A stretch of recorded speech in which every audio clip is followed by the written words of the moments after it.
Como primer ponente vamos a tener al doctor Martín Lescano, médico internista. Nos va a hablar acerca del desequilibrio del metabolismo del potasio y su manejo. Muy buenas tardes, doctor. Bienvenido. Buenas tardes con todos. Bueno, ¿cómo están? Como me habían presentado, soy el doctor Martín Escano, médico especialista de medicina interna. Y a continuación, entonces, vamos a hablar un poquito sobre las alteraciones del potasio. Sí, no hay problema, sí se ve completo, ¿verdad? Sí, doctor. Muy bien, muy bien, entonces empecemos. Bien, entonces, básicamente el metabolismo del potasio, pues podemos dividirlo en dos tipos de alteraciones. Hacia arriba, que me suba mucho el potasio, como la hipercalemia o hiperpotasemia, y hacia abajo, que se me baje demasiado el potasio, conocido como hipocalemia o hipopotasemia. Empecemos definiéndola entonces. La hipopotasemia se define como un valor de potasio sérico de menos de 3,5 y puede ser clasificada según su gravedad. En leve, entre 3,5 a 3; en moderada, entre 2,9 a 2,5; y grave, en menos de 2,5. Entonces, como introducción, es una situación clínica muy común que ocurre dentro de la hospitalización del paciente. El potasio es un ion que ingresa por vía oral o parenteral en casos de reposición, y su principal acumulación ocurre dentro de la célula. Como habíamos dicho, el 98% de todo nuestro potasio corporal se almacena dentro de la célula, constituyendo así el principal ion dentro de esta. Su manera de excreción principal, al menos, es mediante la orina. Y el equilibrio entre dentro de la célula y extracelular ocurre principalmente por la acción de la bomba sodio-potasio ATPasa. Bien, entonces, hablando un poco acerca de los principales mecanismos que pueden generar una baja de potasio o una hipopotasemia, tenemos aumento de la entrada de este ion adentro de las células, aumento de las pérdidas urinarias, aumento de las pérdidas gastrointestinales y otras pérdidas, como por ejemplo sudoración excesiva, la diálisis o la plasmaféresis. Dentro del aumento del potasio hacia dentro de las células tenemos algunas cosas, por ejemplo, elevación del pH como situaciones de alcalosis, aumento de la disponibilidad endógena o exógena de insulina, elevación de nuestra actividad beta-adrenérgica como en situaciones de estrés o administración de fármacos beta-agonistas, situaciones ya más genéticas de que se presentan en edad temprana, como la parálisis periódica hipocalémica, un aumento en la producción celular, sobre todo de células hematopoyéticas, hipotermia o intoxicación con cloroquina, que no suele verse tan seguido. Incremento de pérdidas gastrointestinales, por ejemplo, vómito, que puede fomentar a una alcalosis metabólica por pérdida de cloro, diarrea, colocación de tubos externos como ostomías o sondas nasogástricas, abuso de laxantes. En cuanto a las pérdidas urinarias, al uso de diuréticos principalmente, un hiperaldosteronismo que puede ser primario o secundario a los procesos de estrés o dosis de esteroides. Pérdida de secreciones gástricas, ya vamos a explicar un poquito más del por qué, por ejemplo, vómitos o pérdidas de secreciones del tracto digestivo superior más vale se asocian a una pérdida urinaria de potasio.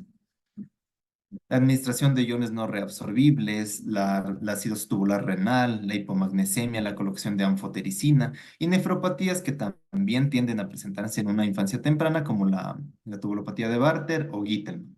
La poliuria también puede ser una de estas causas. Muy bien, entonces vamos a hablar un poquito.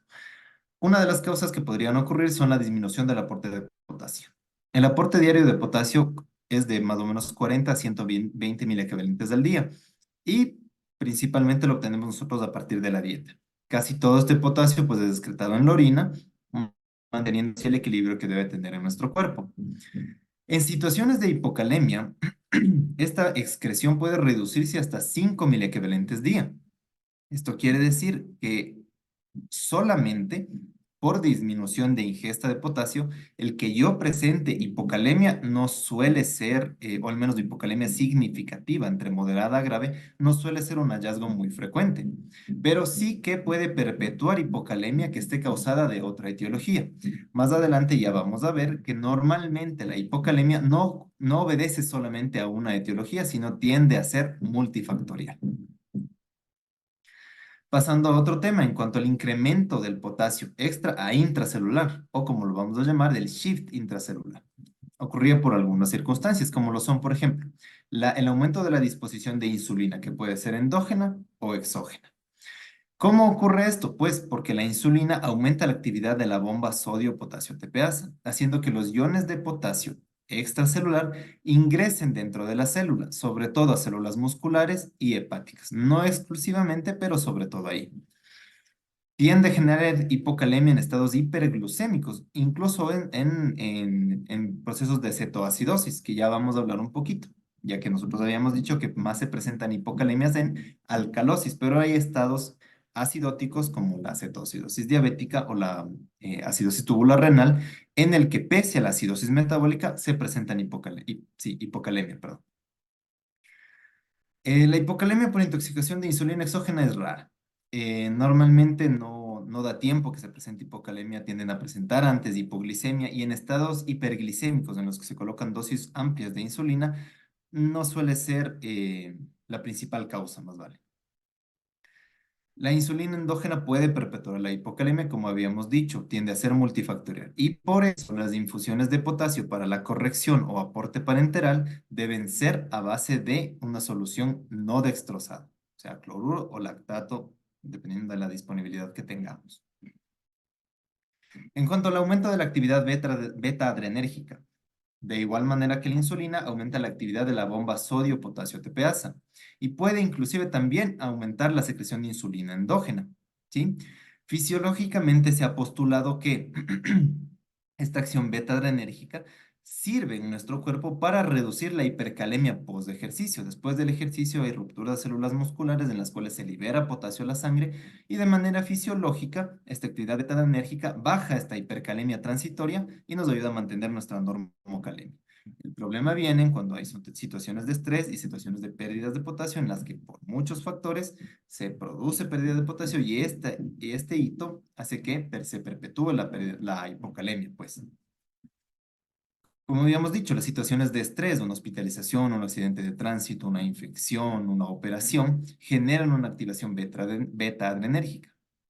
Incluso más, el uso de medicamentos beta-agonistas como el albuterol, dobutamina, pueden perpetuar este estado de hipocalemia. En cuanto, por ejemplo, a la elevación del pH extracelular. En estos casos, pues nosotros estamos hablando de alcalosis metabólica o respiratoria. Cualquiera de estos dos fenómenos puede aumentar la entrada de potasio a las células. ¿Por qué? Porque los iones de hidrógeno salen de dentro de la célula para intentar regular este aumento del pH, intentar mantener la electroneutralidad.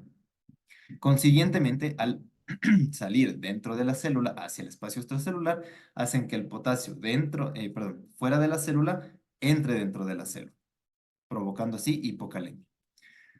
Lo que habíamos dicho, la alcalemia, que es la alteración ya del pH como tal, hacia el alza, pues es una causa de perpetuación de la hipocalemia. Entonces, pacientes que perpetúan con alcalemia, ya sea respiratoria o metabólica, es difícil que salgan de la hipocalemia.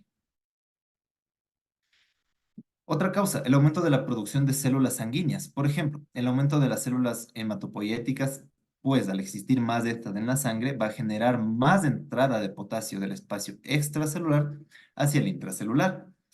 Pongamos unos ejemplos. La transfusión de hemoderivados, por ejemplo, la administración de vitamina B12 o ácido fólico en anemias megaloblásticas, la cual recordemos es una anemia arregenerativa, que al obtener ya este metabolito o este nutriente, va a comenzar a producir mediante la médula ósea el aumento de los glóbulos rojos. Entonces esto va a hacer que pues haya más glóbulos rojos y el potasio extracelular entre dentro de estos glóbulos rojos.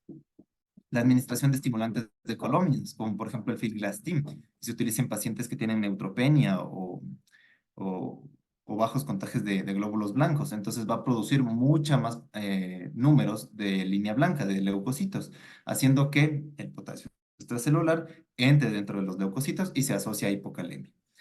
La leucocitosis fisiológica o patológica podría llevar a una hipocalemia facticia también. Por ejemplo, un paciente con una buena infección que tenga leucocitosis, un paciente con traumatismo. ¿no es cierto? O simplemente que dejemos mucho tiempo la muestra sin centrifugar y sin refrigerar puede generar una hipocalemia no real. ¿Cómo comprobarla?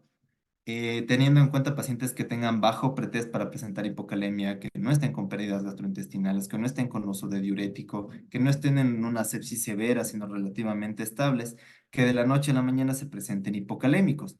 Y corroborar sobre todo con quienes toman nuestras muestras y transportan nuestras muestras para ver a qué tiempo se envió la muestra o si hubo algún proceso de refrigeración. Recordemos que si la muestra se mantiene a 4 grados centígrados o se centrifuga rápidamente, no se va a generar esta hipocalemia facticia. Tomemos en cuenta que este es un escenario que rara vez se cumple debido a la sobreproducción de pacientes que tenemos, el exceso de muestras y pues quién es quien toma las muestras y transporta, sobre todo en la mayor parte de hospitales que tenemos. Ya. En cuanto al aumento de las pérdidas gastrointestinales. En cuanto al tracto gastrointestinal alto, entiéndase esto, estómago, básicamente porque en el esófago no hay alteraciones electrolíticas. La concentración de potasio es baja realmente, apenas 10 miliequivalentes. Entonces, la pérdida como tal, por ejemplo, de aspiración de secreciones gástricas o de vómito, no va a ser la principal causa de hipocalemia, sino más bien, nosotros al perder mediante vómitos o aspiración de secreciones gástricas, vamos a perder iones de cloro, haciendo que se perpetúe un estado de alcalosis, ¿sí? Va a existir un exceso de bicarbonato plasmático, superando, entonces, vamos por partes. Puede hacer que se asocie a pérdida de cloro, generando una alcalosis hipoclorémica. De por sí, esto puede ya perpetuar la hipocalemia. Pero ¿qué más? Esta alcalosis metabólica que se produce por la baja de cloro hace que exista un exceso de bicarbonato plasmático. Cuando hay este exceso de bicarbonato plasmático, se supera la capacidad del riñón para reabsorber este bicarbonato. Entonces, más agua y más bicarbonato llegan al túbulo proximal, haciendo que en este túbulo proximal, pues se reabsorba más sodio y se tiende a eliminar más potasio. Es por eso lo que nosotros decíamos. Las pérdidas gastrointestinales altas se relacionan casi más con pérdidas urinarias de potasio y con alcalosis metabólica. En estados de hipovolemia, pues por las pérdidas gastrointestinales, también se puede generar un hiperaldosteronismo que contribuye mucho más a la reabsorción de sodio y a la excreción de potasio. En contraria, en el tracto gastrointestinal bajo, la concentración de potasio sí es alta, 50 milicavalentes, 10 veces más que en el estómago. Es por eso que la diarrea en sí genera una pérdida de potasio, ¿sí? Propia, solita. Sin embargo, la excreción de potasio renal en estos casos tiende a reducirse para intentar mantener nuestra normocalemia. Esto de nuevo soporta la idea de que la hipocalemia tiende a ser un proceso multifactorial, no solamente generado por diarrea, no solamente por ostomías ni por este tipo de pérdidas. En cuanto al aumento de las pérdidas urinarias, va a ocurrir básicamente por dos mecanismos que tienden a ocurrir al mismo tiempo. Como habíamos dicho, tiende a ser multifactorial para que se presente la hipocalemia. Uno, por aumento de la actividad mineralocorticoide. O sea, hay más, a la final hay más aldosterona, ya sea por mucha renina o por mucha aldosterona solita porque se produce por sí sola. ¿Esto qué hace? Reabsorbe el sodio y excreta potasio. Y la otra, aumenta la cantidad de agua y sodio que lleva a los túbulos renales, como habíamos dicho anteriormente, ¿sí? Haciendo que se reabsorba más sodio y se elimine más potasio.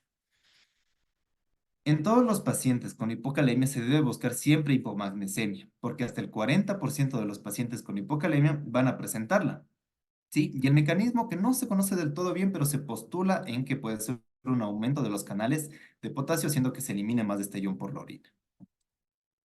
¿Cuáles son las manifestaciones clínicas de la hipocalemia? Realmente no son nada específicas y tienden a veces a confundirse con estados de hipercalemia.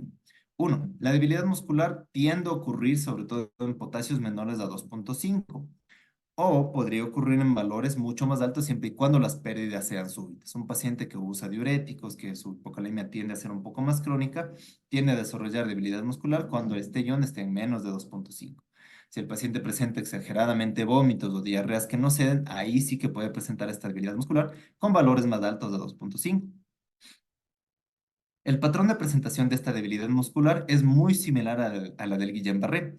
Es de distal a proximal y es ascendente. Comienza en los miembros inferiores hasta progresar a miembros superiores, pudiendo incluso tomar músculos respiratorios como el diafragma o los músculos intercostales, provocando inclusive, en casos severos y perpetuados de hipocalemia, insuficiencia respiratoria.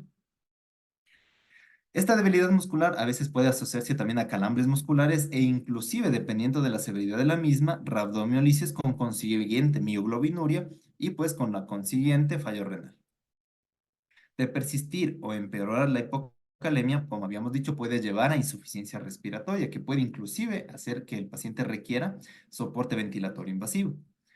Otra capa muscular que se ve afectada es la capa de músculo liso de los intestinos, provocando un hilio intestinal con una obstrucción intestinal y lo que deriva de ello, distensión abdominal, ruidos abolidos, dolor abdominal, intolerancia oral, vómito postprandial.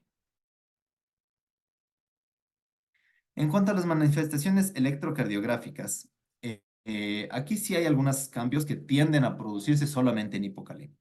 Recordemos que ninguna arritmia es específica de hiper ni hipocalemia. Pueden ocurrir muchísimas arritmias como bloqueos auriculoventriculares, presencia de complejos prematuros, bradicardia sinusal, ¿sí? Pero sí hay algunos cambios muy típicos, como lo son, por ejemplo, la depresión del segmento ST, un intervalo QT prolongado, ondas T bajas y ondas U mayores de las T. Entonces, podemos verlo aquí. Depresión del segmento ST. No tenemos una cuadrícula, pero vamos a asumir que el intervalo QT está prolongado. Unas ondas T bajas que tienden inclusive a aplanarse y hasta luego casi invertirse, como lo podemos ver aquí. Y una onda U que es mucho más alta que el voltaje de la onda T, que en este caso está negativa prácticamente. ¿Qué otras manifestaciones tenemos también? Tenemos intolerancia a la glucosa manifestándose con un valor de laboratorio de hiperglicemia, ¿no es cierto? ¿Por qué? Porque la hipocalemia tiende a la larga a producir disminución de la secreción de insulina. Recordemos que el aumento de insulina, eh, perdón, recordemos pues que entonces al producirse hipocalemia vamos a reducir fisiológicamente nuestra secreción de insulina porque queremos disminuir la actividad de la bomba sodio-potasio ATPasa y evitar el shift extracelular del potasio hacia intracelular. Entonces, en un inicio sí que puede haber una hiperinsulinemia provocado por el estado de estrés que tiene el paciente, pero a la larga, esta insulina endógena va a disminuir su secreción, provocando, pues, que si el paciente tiene diabetes, una crisis hiperglicémica o hiperglicémica relativamente fisiológica en pacientes no diabéticos. Pueden presentarse también alteraciones renales, como por ejemplo incremento de la reabsorción de bicarbonato, fomentando la alcalosis y este intercambio alterado de sodio-potasio, aumento de la producción de amonio, aumento de la reabsorción de sodio con aumento de volumen y disminución del potasio, lo cual a su vez va a generar hipertensión arterial por un hiperaldosteronismo que puede ser primario o puede ser secundario a pues, muchas causas, como estados de choque, estados de estrés fisiológico o administración exógena de esteroides. Entonces, ¿cuál va a ser el abordaje diagnóstico de la hipocalemia? Primero y principal es un diagnóstico laboratorial. O sea, más que nada nosotros tenemos que estar pendientes en qué tipo de paciente tenemos nosotros y en quién puede presentarse hiper o hipocalemia, ¿sí? Parar la oreja y estar pendientes quiénes pueden presentar. Entonces, me gusta mucho este algoritmo diagnóstico, ¿sí? En el cual nosotros tenemos, por ejemplo, un potasio sérico en menos de 3,5. ¿Qué es lo primero que debemos hacer? Descartar que no tenga una pseudohipocalemia, como ya hemos dicho, no se haya centrifugado pronto la muestra, que se dejó almacenar por mucho tiempo, un paciente que no tiene pretest para presentarlo. Asumiendo que este paciente sí tenga pretest, entonces vamos a intentar indagar el por qué el paciente se muestra hipocalémico y cómo está su volumen extracelular. Entonces, según eso, pues nos puede orientar un poquito qué puede tener. Otro paso a seguir, ya laboratorial, es el medir el potasio urinario. Se recomienda en muchas bibliografías utilizar el potasio en 24 horas, pero teniendo en cuenta la presentación del paciente que tenemos, los recursos y la hora a la que debemos valorar el paciente, normalmente, o bueno, quizás no sé el escenario, así que se puede utilizar la medición de potasio en una muestra aislada. ¿Qué otra medición se puede utilizar? Una relación de potasio, gramaje de creatinina en 24 horas, que también mismo problema. Si la tenemos disponible, pues está bien. Si no, no. Y como ven, es casi el mismo valor, menos de 15 y más de 15.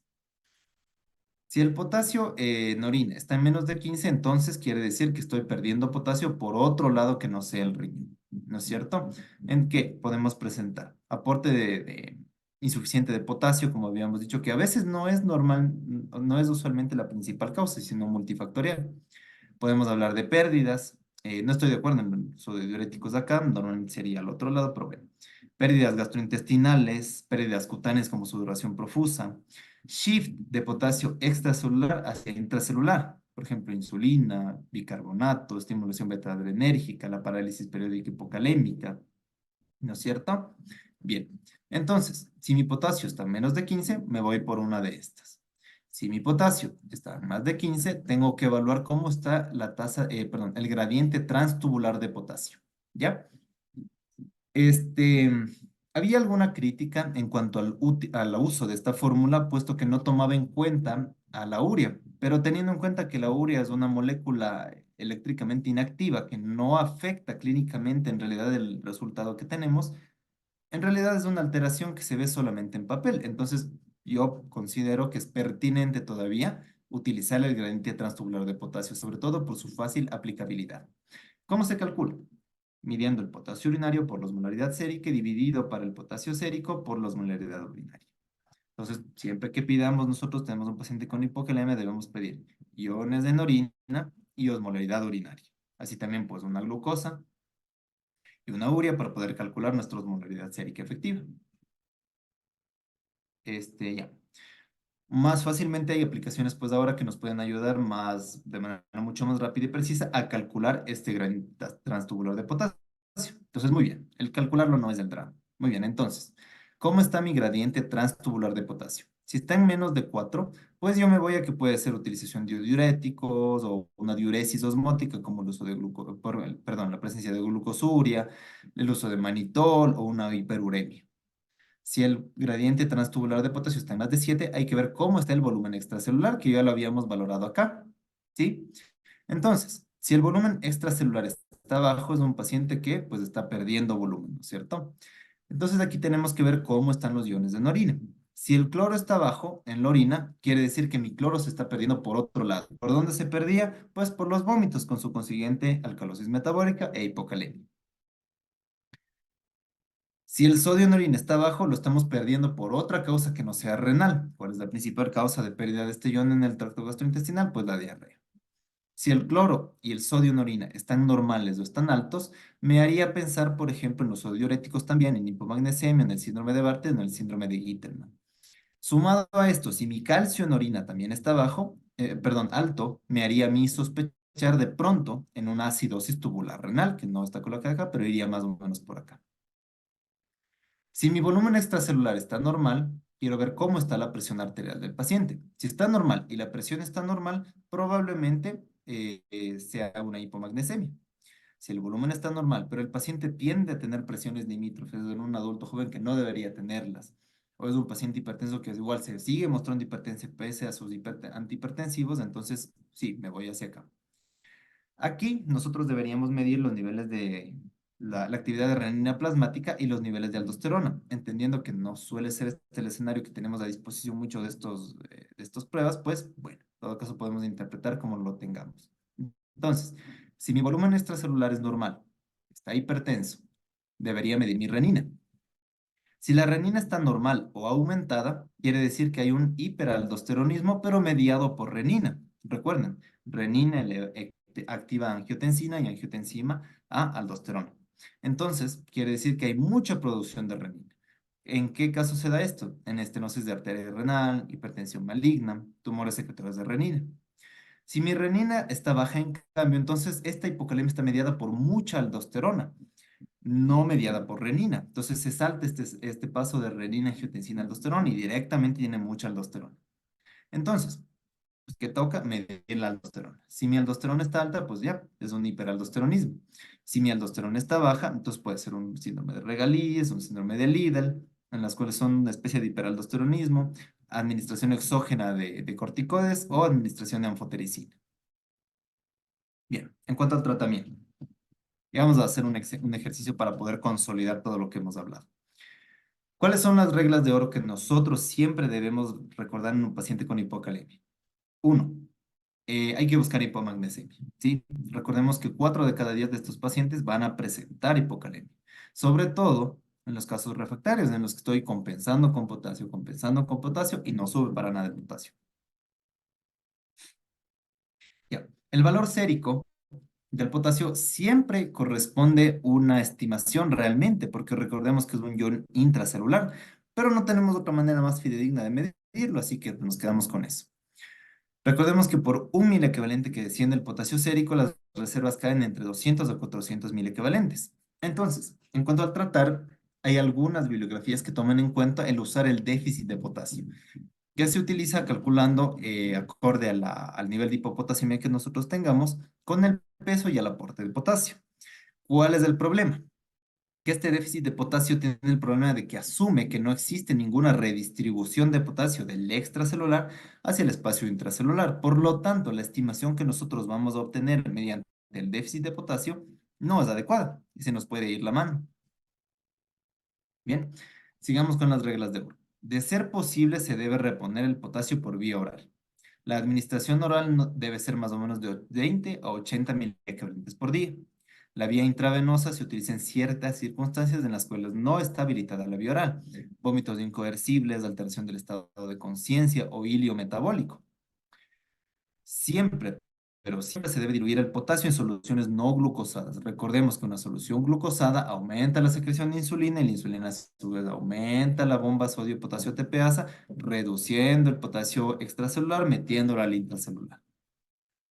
Por vía periférica se debe administrar un máximo de 10 a 20 miliequivalentes hora. Por vía central un máximo de 40 miliequivalentes hora. Y no se debe administrar más de 200 miliequivalentes en 24 horas en total. ¿Cómo es la preparación? Se recomienda que en 100 de solución se administre un máximo de 10 miliequivalentes por vía periférica. Esto, pues como habíamos dicho, en vía periférica. En vía central, en cambio, por cada 100 de solución se puede meter un máximo de 40 miliequivalentes de potasio por vía central. Bien, entonces, hablemos un poquito del algoritmo del tratamiento y ya nos vamos a repasar con un ejemplo. Valorando la gravedad, y bueno, que hace uso del déficit de potasio, pero no lo vamos a hacer. Valorando la gravedad, pues tenemos criterios de gravedad. Si sí, ¿cuáles son? Por ejemplo, alteraciones electrocardiográficas, ¿no es cierto? Si sí, el potasio es intravenoso, debe ser repuesto intravenosamente. Si existe hipomagnesemia, perdón, se debe corregir. Si existe acidosis metabólica, se debe corregir, pero no antes de la hipopotasemia, porque si metemos bicarbonato, vamos a fomentar hipopotasemia y puede desencadenar en una arritmia fatal. Entonces, si tenemos criterios de gravedad, no. Existe intolerancia digestiva, como alteración del estado de conciencia, vómitos incoercibles o ilio paralítico, entonces el potasio debe ser intravenoso. Si no, entonces el potasio puede ser oral, en dieta o en preparados. Si es que el paciente ya llegamos a un diagnóstico de que tiene una tubulopatía, pues, o es un paciente que tiene falla cardíaca, enfermedad renal crónica, que necesite usar diuréticos, pues nada, tenemos que utilizar un diurético. ¿Y cuáles podemos utilizar? Un diurético ahorrador de potasio, sí, que puede ser espironolactona o amilorida. Bien. Entonces, vamos a hacer un ejercicio. Tenemos un paciente de 38 años con un hematoma subdural agudo, porque tiene signos de hipertensión endocraniana, ha estado recibiendo dexametasona, ¿sí? Tras esto, él ingresó con un potasio normal y en unos exámenes de control, el valor de potasio está en 3 miliequivalentes. ¿Cuál es su diagnóstico? Es una hipopotasemia leve. ¿Qué vamos nosotros a solicitarle entonces? Potasio en orina, sodio en orina, osmolaridad urinaria y lo necesario para calcular una osmolaridad plasmática. ¿Cómo vinieron estos resultados entonces? Tenemos un potasio urinario en 50, una osmolaridad urinaria en 500, una osmolaridad sérica en 280 y ya, con eso hemos decidido calcular un gradiente transtubular de potasio que nos da en 9. Perfecto. Entonces, ¿hipocalemia? Sí. ¿Tenemos un pretest para que presente hipocalemia? Sí. Está bajo estrés, está con esteroides, está hospitalizado, lo están sacando sangre, entonces sí. ¿Cómo está el potasio en la orina? Más de 15, recordemos que estaba en 50, más de 15. ¿Cómo está el gradiente transtubular de potasio? Lo tenemos en 9, más de 7, ¿no es cierto? ¿Cómo está el volumen extracelular? Pues está normal, ¿no? No ha tenido pérdidas gastrointestinales, no está con diarrea, no está deshidratado. ¿Y cómo está la presión arterial? Su presión está en 140/90. Es un paciente de 38 años sin mayor riesgo, factor de riesgo, entonces ya legalmente se cataloga como una hipertensión grado 1. Entonces, sí. Pues en este caso no pudimos medir renina ni aldosterona, pero ¿cuál es el antecedente importante? Que está administrándose de dexametasona. Entonces, probablemente esta hipocalemia sea por exceso de esteroides. ¿Cuál es el diagnóstico? Hipopotasemia leve por exceso de esteroides exógenos. Entonces, el tratamiento del paciente anterior. Al tratarse de una hipocalemia leve que está causada por un fármaco que eventualmente será retirado, no se trata crónicamente de la hipertensión endocrina con corticoides, decidimos tratamiento oral. Recordemos que el aporte oral de potasio era de 20 a 80 mil equivalentes día. Entonces aquí entra nuestro buen amigo Trica, que es la presentación más común del citrato de potasio, es una preparación oral.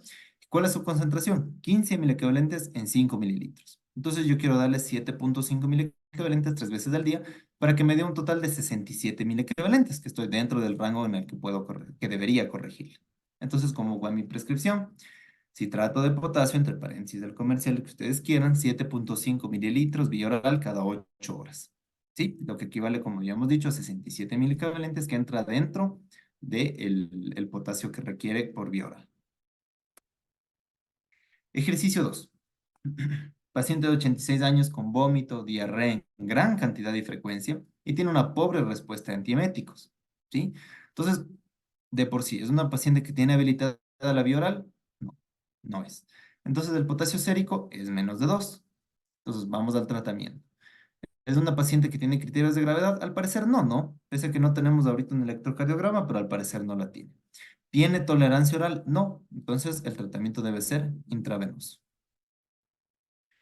Entonces, en el tratamiento del paciente anterior, recordemos las reglas de oro. Por vía periférica, no más de 10 a 20 equivalentes hora. Por vía central, no más de 40 equivalentes hora. No más de 200 en 24 horas. En 100, máximo 10 por vía periférica. En 100, máximo 40 por vía central. Entonces, aquí vamos a hacer uso de las famosas cargas que nosotros comúnmente las ocupamos y a veces no sabemos de dónde vienen. Entonces, la paciente requiere potasio intravenoso, no hay de otra, no es una paciente que no tolera vía oral. Tras recordar las reglas, evaluamos a la paciente, es de una paciente que tiene vía periférica, no está chocada, ni ningún criterio para administrar una vía, para colocar una vía central. Y si es una paciente que se encuentra deshidratada. Entonces, lo que nosotros podríamos hacer es administrar seguidamente estos bolos de solución salina, que son 300 ml, a lo largo de 3 horas teniendo en cuenta siempre la capacidad de tolerar esta hipervolemia del paciente. Si es una paciente con falla cardíaca, enfermedad renal crónica, cirrosis, ascítica, edematosa, quizá tengamos que administrarlo en un poco menos de volumen y a un poco más de tiempo. Entonces, ¿cómo queda mi prescripción? Cloruro de potasio, 30 mil equivalentes en 300 mililitros de solución salina al 0.9%, pasar intravenoso en 3 horas. Hago un control en 3 horas y puedo repetir según sea necesario, no pasándome del máximo que nosotros podemos darle de 200 mil equivalentes en 24 horas y no sobrecargando a la paciente y no generando un edema agudo de pulmón. ¿Bien? Bien. Eso sería todo en cuanto a lo que les tengo de hipocalemia. Entonces, en estos iones, pues hay dos alteraciones, hacia el alza y hacia la baja. Entonces, vamos a hablar acerca de la hipercalemia o hiperpotasemia. ¿Cómo está definida? Como un valor de potasio sérico de más de 5.5 y puede ser leve, moderado o grave. De 5.5 a 6.5 leve, de 6.5 a 8 moderada y más de 8 grave. Entonces, como vamos a ver a continuación, es un juego de tira y afloja. La mayor parte de estas etiologías que generaban hipocalemia, si se las invierte, van a generar hipercalemia. ¿Sí? Entonces, sigue siendo un problema clínico bastante común, no tanto como la hipocalemia, pero lo sigue siendo. ¿Y cuáles son las principales causas? El incremento de la salida de potasio dentro de las células hacia el espacio extracelular y la disminución de la excreción de potasio, perdón, de la excreción urinaria de potasio. ¿Ya? Entonces, el incremento de la liberación de células dentro de la célula hacia el espacio extracelular puede darse por una pseudohipercalemia, que siempre hay que comprobarla, acidosis metabólica, excepto en acidosis tubular renal tipo 1 y tipo 2. Deficiencia de insulina con hiperglicemia, la hiperosmolaridad plasmática, aumento en el catabolismo de los tejidos, por ejemplo, estados catabólicos o destrucción de tejidos, administración de beta bloqueantes, el ejercicio intenso, la parálisis hipercalémica periódica, u otras, por ejemplo, sobredosis de digitales, transfusiones sanguíneas, o administración de drogas que activan este potasio ATP, este transportador ATPasa sodio-potasio, ¿sí? Como lo son sobre todo inmunomoduladores, por ejemplo, los inhibidores de la calcineurina o el minoxidil, que es un vasodilatador. En cuanto a la excreción reducida de potasio urinario, pues tenemos, por ejemplo, insuficiencia suprarrenal, o sea, un déficit de aldosterona, un déficit de la respuesta a la aldosterona, ¿sí? Una reducción distal del volumen de sodio y de la llegada de sodio con agua a los túbulos renales, como lo son, por ejemplo, estados de hipoperfusión o depresión de volumen, fallas renales agudas o crónicas, o u otras tubulopatías ya como el síndrome de Gordon, por ejemplo. Ya. Entonces, en la hiperpotasemia, perdón, no existe una elevación real de potasio. Y ocurre porque hay una salida exagerada de potasio intracelular, pero en la muestra o durante la toma de sangre. Entonces, no realmente dentro del cuerpo del paciente, sino al momento de transportar, de manipular o de extraer sangre. ¿Cuál es lo característico de esto? No cursa con cambios electrocardiográficos ni ninguna clínica. ¿Cuándo sospecharla? Por ejemplo, pacientes que de ahí era la nada, pues tenían potasio de 3,5, de 4, y en una nueva muestra me sale 7, sin ninguna otra alteración, no ha fallado, no ha disminuido su función renal, no ha tenido ningún trauma, no está posoperatorio, nada. O sea, así de la nada, lo van a ver y lo ven tranquilito. Entonces, ahí sospecharla. ¿Qué se debe hacer? Tomar una nueva medición lo más pronto posible. En cuanto a otras causas de aumento de intracelular a extracelular, tenemos la acidosis metabólica. Por ejemplo, el exceso de estos hidrogeniones genera un shift del potasio intracelular hacia el espacio extracelular. Todo esto para intentar mantener la electroneutralidad del pH que continuamente se encuentra bajando en la acidemia metabólica o respiratoria.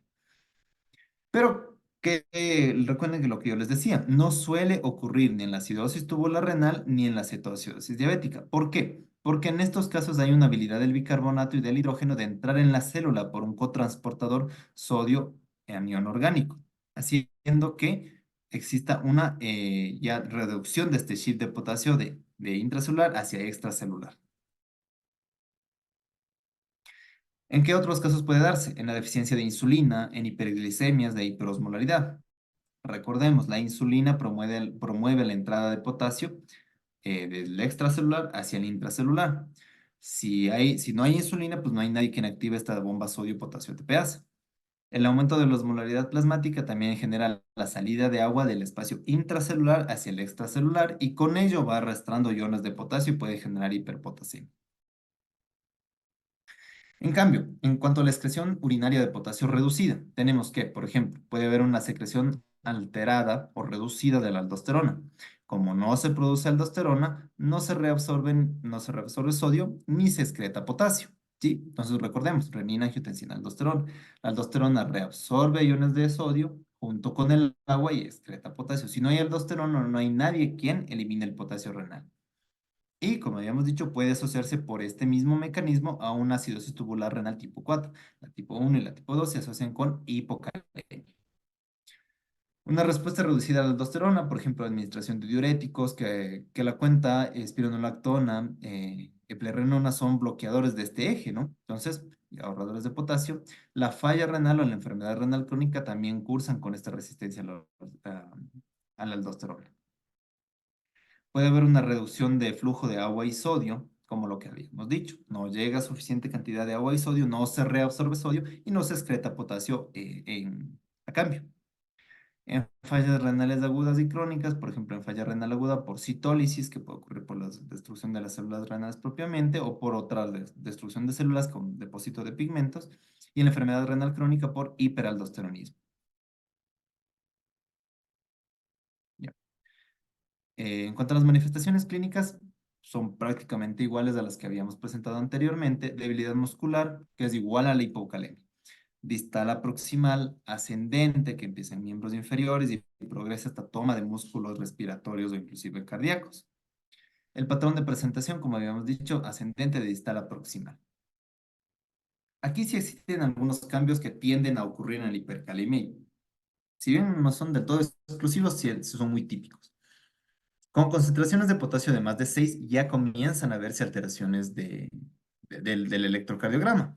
Con concentraciones de potasio sérico menos a estas, normalmente no se ve nada. Entonces, ¿qué se comienza a ver?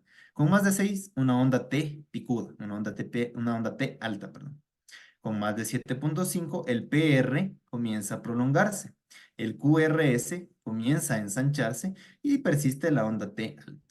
Con más de 9 ya se torna en un patrón totalmente aberrante con una onda P ausente y un patrón sinusoidal, ¿no es cierto? ¿Qué tenemos que tener en cuenta? Recordemos que la hipercalemia genera ondas picudas asimétricas. Entonces, si pueden ver, si partimos en dos de esta onda T, la parte que se encuentra a nuestra izquierda es muy diferente a la parte de la derecha. Mientras que en estados de isquemia, la onda T tiende a ser más simétrica, ¿sí? Si partimos de esta onda T en la mitad, mi parte izquierda es muy similar a mi parte derecha. Bien, entonces, el algoritmo diagnóstico es bastante similar, ¿ya? Si tenemos un potasio de más de 5,5, tenemos que preguntarnos, ¿existe lisis de células sanguíneas? El paciente ha tenido, por ejemplo, una mala toma de muestras, se sacudió la muestra, se cayó la muestra que se estaba transportando, existe leucocitosis, existe trombocitosis. Entonces, sí, pues nada, puede ser una hipercalemia, ¿no es cierto? Por leucocitosis, por trombocitosis, por un torniquete muy apretado, por la muestra hemolizada. Si no existe una lisis clara de células, entonces tenemos que ver cómo está el potasio en la orina y el gradiente transtubular de potasio. Mismo escenario, se recomienda medir el potasio en 24 horas. Sin embargo, pues depende de la disponibilidad de los exámenes que tengamos y la precocidad de nuestra valoración, es válida la toma de potasio en una muestra espontánea. Entonces, si el potasio en orina está más de 100 y el gradiente transtubular en más de 7 quiere decir que o sea, mi pérdida de excreción de potasio no es por la orina, ¿sí? Entonces, si ya está perdiendo potasio por la orina, ¿sí? Entonces, ¿qué puede ser esto? Redistribución. Acidosis, hiperglicemia, beta bloqueantes, ¿ya? O puede ser también, por ejemplo, de liberación tisular, traumatismos, lisis tumoral, que siempre y cuando no se haya descartado que sea una de estas, ¿no? Hemólisis, quemaduras, rhabdomiólisis. O una sobredosis de potasio. Si mi potasio urinario está en menos de 100, quiere decir que no estoy filtrando potasio por mi orina. Entonces, ¿cómo tengo mi filtrado glomerular? Si está disminuido, sí, entonces es una enfermedad renal. Y pues existe un bajo flujo tubular con una consiguiente no reabsorción de sodio y no excreción de potasio. Si mi tasa de filtrado glomerular no está elevada, no está disminuida, perdón, entonces puede ser una insuficiencia suprarrenal, que puede ser primaria, una hiperplasia adrenal congénita, un hipoaldosteronismo hiporreninémico, porque no hay renina que no estimule la aldosterona, administración de AINES, YECAS, ARAS, o los diuréticos ahorradores de potasio. Bien. En cuanto al tratamiento, es bastante similar al otro. Hay que ver los signos de alarma. Se procura, o sea, dependiendo de la precocidad y disponibilidad de nuestros exámenes, lo prudente y primerito que debemos hacer después de confirmar la muestra es tomar un electrocardiograma. Si no hay alteraciones, se confirma con otra determinación. Entonces puede ser que haya sido hemólisis, leucocitosis, trombocitosis y una pseudohipercalemia y no se hace nada. Si se confirma con otra determinación, todos estamos ante una hiperpotasemia verdadera y ahí hay que ver si es que es moderada o si es severa. Si es moderada, pues se evalúa a largo plazo, modificando la dieta, administrando sales quelantes para que no tenga hiperpotasemia, etcétera. Tengo más tiempo, ¿sí? En cambio, si hay cambios electrocardiográficos o tengo una hiperpotasemia severa verdadera, el tratamiento es urgente. ¿Qué se puede utilizar? Beta-agonistas, insulina, diuréticos de asa, resinas. Entonces, si en el caso que yo tuviera una deterioro de función renal, si mejora, pues nada, tengo más tiempo y ya voy adecuando la ingesta de potasio y el aporte de potasio. Si no mejora o empeora la función renal, nada, el paciente va a diálisis. No, no tenemos de otra. ¿Ya? ¿Y cuál es el tratamiento básicamente? Primerito, a todos los pacientes dar gluconato de calcio. ¿Sí? Eh, dar gluconato de calcio. Perdón, 2 segundos. Ya. Dar gluconato de calcio. ¿Por qué? Porque el gluconato de calcio estabiliza la membrana, haciendo que este intercambio de potasio no perjudique más y no pueda desencadenar en una arritmia fatal. ¿ya? Entonces, este gluconato de calcio no baja como tal el potasio, sino estabiliza la membrana. Y de ahí deberíamos, según la gravedad del paciente y según el sustrato del paciente que tengamos, administrar cualquiera de estas, ya sea combinadas o escalonadas. Entonces, ¿cómo se puede utilizar? Se puede utilizar insulina intravenosa, 10 unidades de insulina en 100 mililitros de dextrosa al 50%. ¿Cuál es el problema de esto? Que administrar dextrosa al 50% requiere una vía central y normalmente no siempre es el escenario en el que nos encontramos. La otra es dar 10 unidades de insulina intravenosa en 500 de dextrosa en 10 de aquí, 30 minutos. ¿Cuál es el siguiente problema? Que estamos mandando 500 de volumen en media hora, que es bastante inclusive para muchos pacientes. Así que hay que tener cuidado con esto. Si es que nuestro paciente no puede tolerar tanto volumen o hay mucho riesgo de hipoglicemia, se debe administrar 10 unidades de insulina subcutánea NPH para que actúe a lo largo del día y después de eso un bolo, ya sea de dextrosa al 50% de 50 mililitros si tenemos vía central o un bolo de 200 de dextrosa al 10% y continuar con una infusión continua de 50 a 75 ml hora. Y con eso monitorizar cerca de 6 a 8 horas, que es lo que se demora en filtrarse prácticamente la insulina NPH.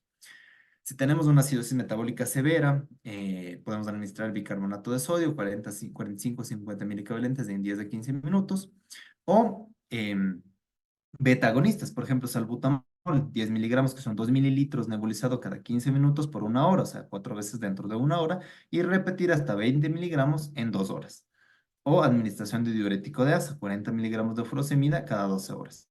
Y con todo esto, ir monitorizando nuestros niveles de potasio y cómo viene la causa principal. Si es una falla renal y no va mejorando, vemos que es un paciente oligúrico, pues no se va a ser tributario de administrar bicarbonato ni furosemida, sino directamente, pues quizá necesite hemodiálisis. Y eso sería todo lo que tengo que yo compartirles acerca de las alteraciones del metabolismo del potasio.